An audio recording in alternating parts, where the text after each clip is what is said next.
اعتکاف کی فضیلت میں بہت سی حدیثیں وارد ہوئی ہیں، میں 2-3 نقل کر دیتا ہوں۔ حضرت ابن عباس رضی اللہ تعالیٰ عنہ سے مروی ہے کہ رسول اللہ صلی اللہ علیہ وسلم نے اعتکاف کرنے والے کے بارے میں فرمایا، هو يعكف الذنوب ويجرى له من الحسنات كعامل الحسنات كلها۔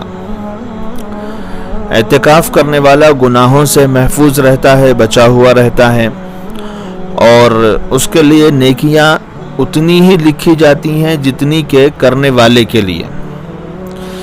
اس میں اعتکاف کرنے والے کے لیے اتنی نیکیوں کی بشارت سنائی گئی ہے جتنی کہ کرنے والے کے لیے ہیں۔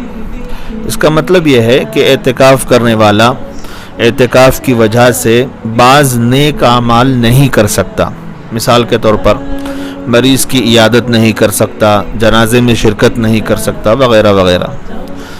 تو ایسے اعمال کے بارے میں کہا گیا ہے کہ اعتکاف کرنے والا اگرچہ عمل نہیں کرتا مگر اس کو اتنا ہی ثواب دیا جاتا ہے جتنا کہ کرنے والے کو دیا جاتا ہے۔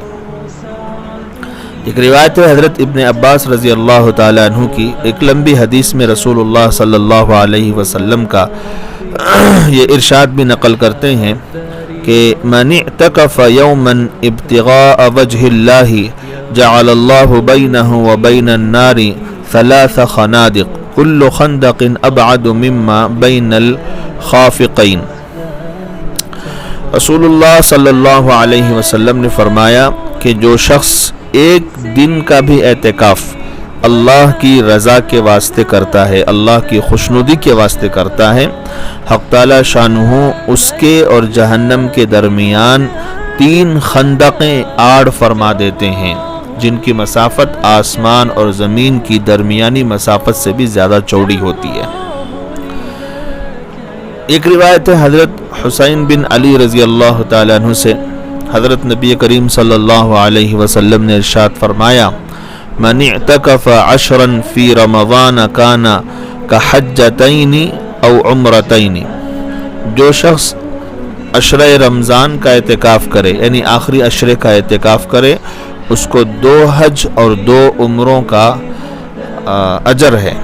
اعتکاف کی اسی فضیلت اور اہمیت کی وجہ سے رسول اللہ صلی اللہ علیہ وسلم اس کا خاص اہتمام فرماتے تھے، چنانچہ حدیثوں میں آپ کا بھی طرز عمل اس طرح بیان کیا گیا ہے۔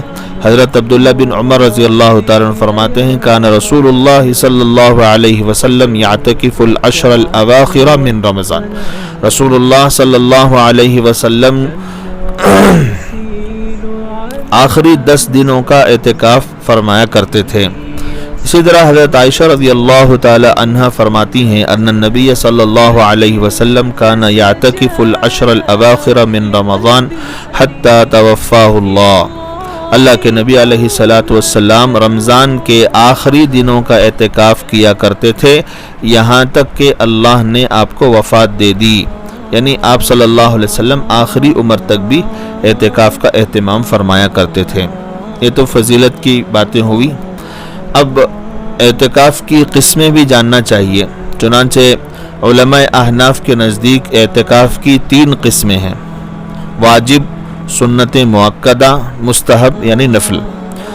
اعتکاف صرف اسی صورت میں واجب ہوتا ہے جبکہ اس کی نظر کی جائے، منت مان لی جائے۔ جیسے کسی نے کہا کہ اگر میرا فلاں کام ہو گیا، میرا جائز فلاں کام ہو گیا تو میں اتنے دن کا اعتکاف کروں گا، یا ویسے ہی کہہ لیا کہ میں اتنے دن کا اعتکاف کروں گا، تو یہ اعتکاف واجب ہو جاتا ہے۔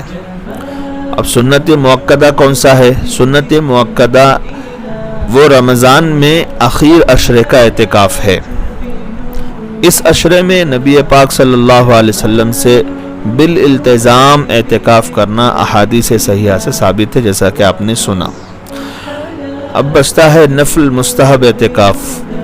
وہ اعتکاف ہے جو نظر اور رمضان کے اخیر عشرے کے سوا کسی بھی وقت میں کیا جائے۔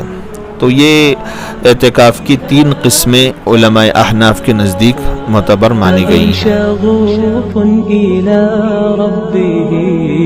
أحب رضاه أحب لقاه يظل يجيء إلى ربوته